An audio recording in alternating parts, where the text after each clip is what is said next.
Hello friends, tax filing school के इस video में आपका स्वागत है। दोस्तों, कल की डेट में नया इनकम टैक्स बिल पार्लियामेंट में इंट्रोड्यूस हो जाएगा, डिस्कस किया जाएगा और हो सकता है कि कुछ पॉसिबल अमेंडमेंट हो जाए और उसके बाद जब पास हो जाएगा तब एक्ट बन जाएगा।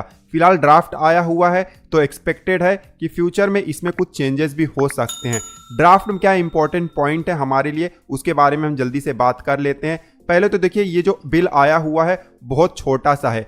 पहले अगर बात किया जाए जो ओरिजिनल एक्ट था उसमें लगभग 800 से भी ज्यादा पेजेस थे, लेकिन ये जो नया बिल आया हुआ है इसमें 622 पेज ही हैं, 536 सेक्शन है, 23 चैप्टर्स है और 16 शेड्यूल हैं। जैसे कि फाइनेंस मिनिस्टर ने बजट 2025 में बोला भी हुआ था कि ये जो नया बिल आएगा वो 30% छोटा होगा और सिंपल भी होगा, क्लियरर भी होगा, मतलब जो नॉर्मल पर्सन है वो भी इसको समझ सकता है। अब ड्राफ्ट में लैंग्वेज थोड़ा सा अच्छा दिया गया है, लेकिन जब एक्ट बन जाएगा तब डिटेल में डिस्कस किया जाएगा, ठीक है। उसके बाद देखिए जो सेकेंड पॉइंट है कि जो फाइनेंशियल ईयर है वो तो 1 अप्रैल से चालू होगा पहले की तरह ही, लेकिन जो प्रीवियस ईयर और असेसमेंट ईयर का कंसेप्ट होता था इसको हटा दिया जाएगा। अब आपको सिंपल सा यहाँ पर टैक्स ईयर बोलना पड़ेगा और ये बहुत अच्छा भी है। काफी लोग कंफ्यूज हो जाते थे कि प्रीवियस ईयर क्या है, असेसमेंट ईयर क्या है। उसके बाद जो थर्ड पॉइंट है कैपिटल गेन से रिलेटेड है। देखिए, जो नया बिल आया हुआ है उसमें कैपिटल गेन का डिफिनेशन, टैक्स रेट लगभग सेम रखा हुआ है, कोई भी चेंजेस नहीं किए गए हैं। जो बजट 2025 से कैरी फॉरवर्ड हुआ था टैक्स रेट वही कंटिन्यू किया गया है। शॉर्ट टर्म कैपिटल गेन पे 20%, लॉन्ग टर्म कैपिटल गेन पे 12.5%। एक्चुअली ये बजट 2024 से ही रेट आया हुआ है और यही कंटिन्यू किया जाएगा।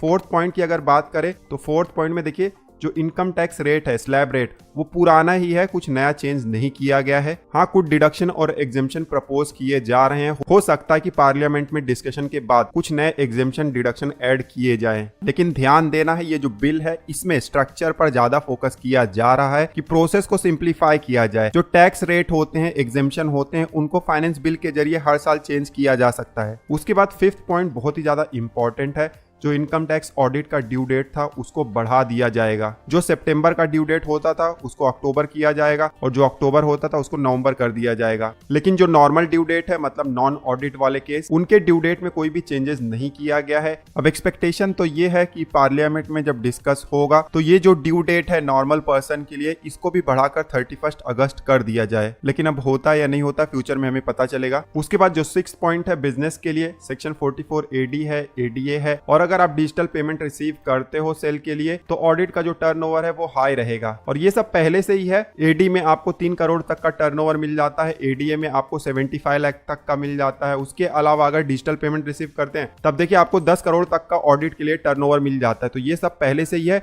इसमें चेंज भी नहीं किया गया है। पॉइंट नंबर 7 देखा जाए तो देखिए जो ऑनलाइन गेमिंग का कंसेप्ट था, क्लियर नहीं था पुराने वाले एक्ट में, इसको अब थोड़ा सा अच्छे से क्लियर कर दिया गया है। कंप्यूटर हो गया, टेलीकॉम डिवाइस हो गया, उसका इस्तेमाल करके ऑनलाइन गेमिंग करते हो, पैसा कमाते हो, तब आपको ऑनलाइन गेमिंग के हिसाब से टैक्स भरना पड़ेगा, जो कि अभी 30% है। पहले ये विनिंग लॉटरी वाले सेक्शन में डाल दिया जाता था, लेकिन अब इसको अलग से डिफाइन कर दिया गया है। अब ये कुछ इंपॉर्टेंट बदलाव थे। वैसे तो 622 पेज का बिल है और जब पार्लियामेंट में पास हो जाएगा, एक्ट बन जाएगा, तब इसको बहुत ही प्रिसाइजली पढ़ा जाएगा और बहुत सारी चीजों को डिस्कस किया जाएगा। फिलहाल देखना है कि कल क्या होता है और आगे चलकर इस बिल में क्या अमेंडमेंट होता है, उस पर भी हमें ध्यान रखना है। आप कमेंट करके बताओ कि इस नए इनकम टैक्स बिल में आप क्या चेंजेस एक्सपेक्ट करते हो। फिलहाल इस वीडियो में बस इतना, मिलते हैं आपसे अगले वीडियो में। तब तक आप हंसते रहे, मुस्कुराते रहे। धन्यवाद।